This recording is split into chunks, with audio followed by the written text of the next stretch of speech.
8 of the 10 Formula 1 teams have a new driver lineup for the 2025 season, but who has the best pairing? That's the question we put to the race's expert team of panellists. We asked them to justify their choices, used an F1 point system to create an overall ranking, and compared it to how we ranked each team's lineup last year.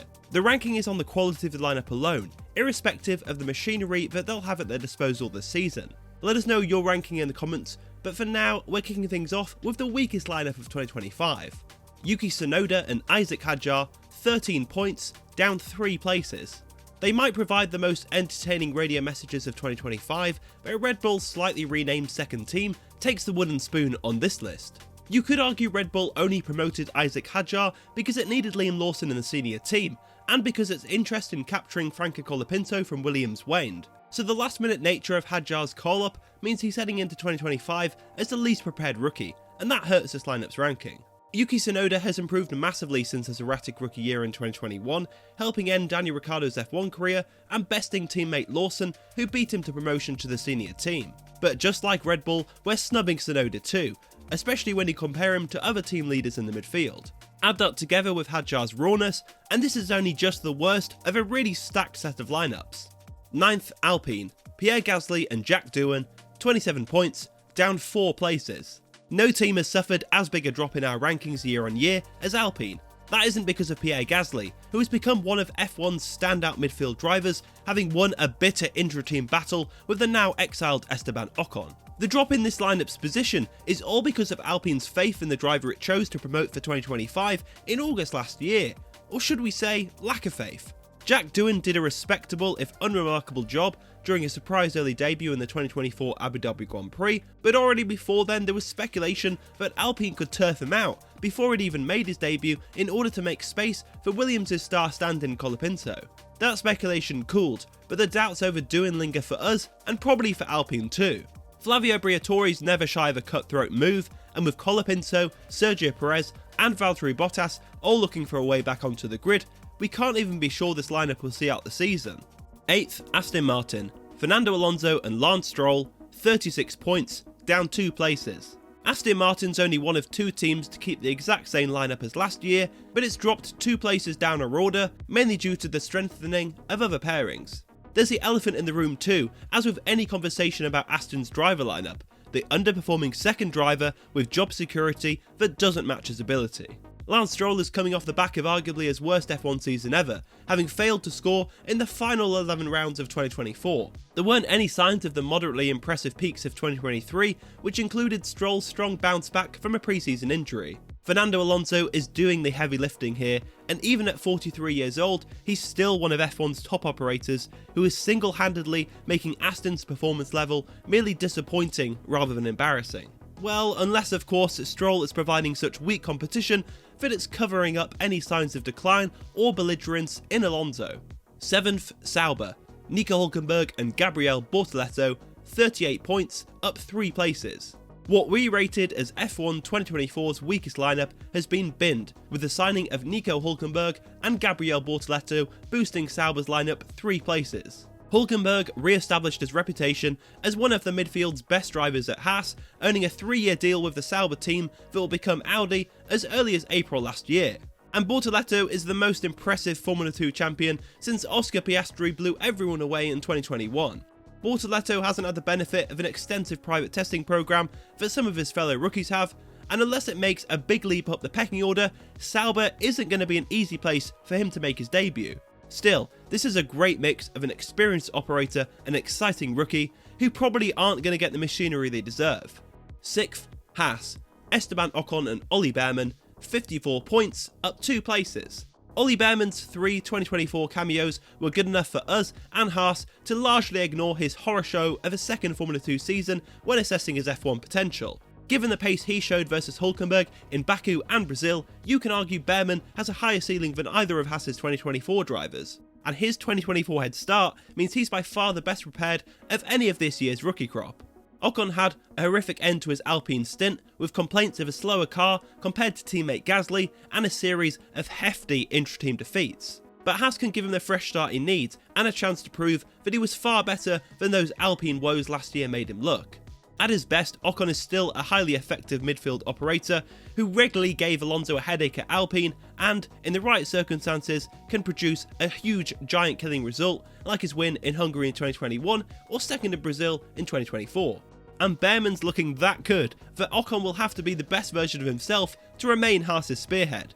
5th, Williams, Carlos Sainz and Alex Albon, 96 points, up 4 places. Williams team boss James Vowles might believe he has the best driver lineup, but we wouldn't go that far.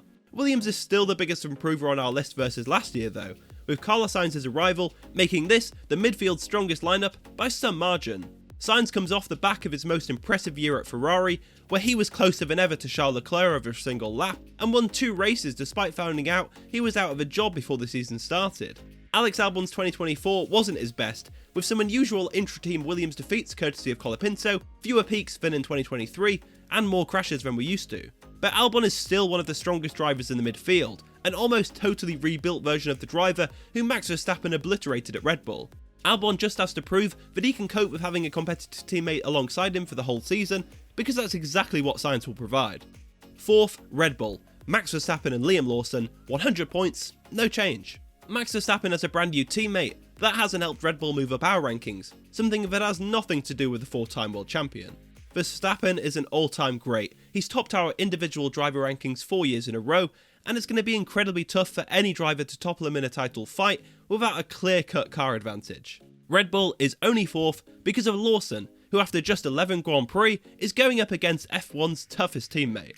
Dropping Sergio Perez was the correct call.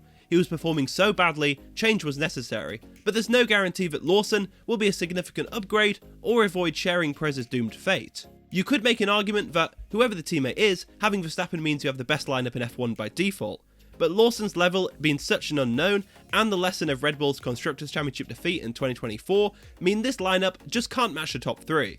3rd, Mercedes, George Russell and Kimi Antonelli, 103 points, down 2 places. Mercedes loses the number 1 spot on our list that it had held throughout F1's ground effect era, slipping to 3rd, only just beating Red Bull overall. George Russell's proven he's ready to lead Mercedes, having tipped a tight intra-team battle with Lewis Hamilton decisively in his favour during 2024.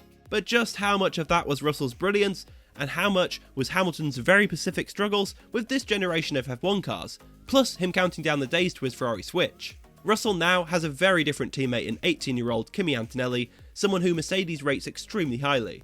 But that faith is based on the long term, not necessarily what Antonelli will do this season.